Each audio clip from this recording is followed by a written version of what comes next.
آشوپیروتی برێوەبەرێ پەروەردەیە ئامادەیی یا ڕێنان لۆزان لە سوئیسرا دەربارەی پەروەردە و فێرکردنê لە سوئیسرا گوت ku zarokên Kurd li heşar parçan Kurdistanê dema ku têne wî welatî pirsgirêka wan ya zimanê Kurdî heye bi taybetî zarokên Rojhilat û Bakurê Kurdistanê ku pirsgirêka wan ya zanîna zimanê dayîkê heye. Aşopîrotî dibêje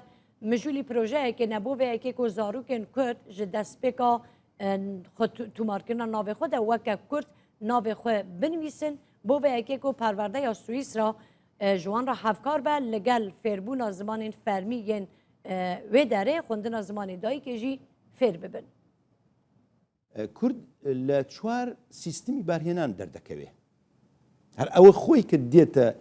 meselen şarekeyê min yekîan Kurdî Rojhilat e, yekîan Kurdî Bakurê, yekîan Kurdî Rojava, yekîan Kurdî Başûr e. بەڵام ئەوانە لە چوار سیستمی قاڵکراوی پەروەردەی ئەو وڵاتانە ئەگەر بڵم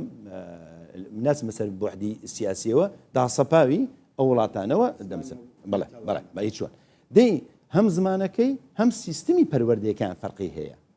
یعنی ئەمە توی دەگەڵ چوار دایک و باب قسە دەکەی دەگەڵ چوار مناڵ بەڵام مناڵەکان لە مەسەن لە کوردستانی باشوور چۆن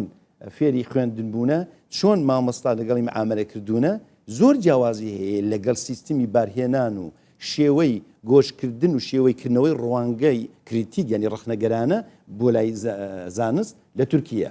باشە دەی ئەوە خۆی لە خۆیدا جارێ گیرروگرفت دروست دەکات یعنی ئەلێمانێکی زیاترە کە دەبی کالیسەکە ئەلێمانێکی لەوە زۆر بەداخەوە تاڵتر واقعیەتێکە کە تا ئێستەکان ئەنی کۆچبەر و فێرخوازی کورد دەگەڵی بەرەوڕۆ لەوێژ وە کورد نایناسنەوە ینی ئەگەر باز دەکرێت دەڵێن بەسەر خۆ تۆ تورکی دی باشە لەوێژ زۆربەی دایک و بابەکان کە لیانە پرسن توانای ئەنتەلەکتوێلیان نییە کە بەرگری لە خۆیان بکەن بڵان نا ئەمە زمان ئێمە کوردیە یەکێک لە پێشنیارەکانی من ئەوەیە بۆ ئەوەی کە مناڵی کوردی بکەوێتە ژێر داتاکانی لێکۆڵینەوە بۆی کە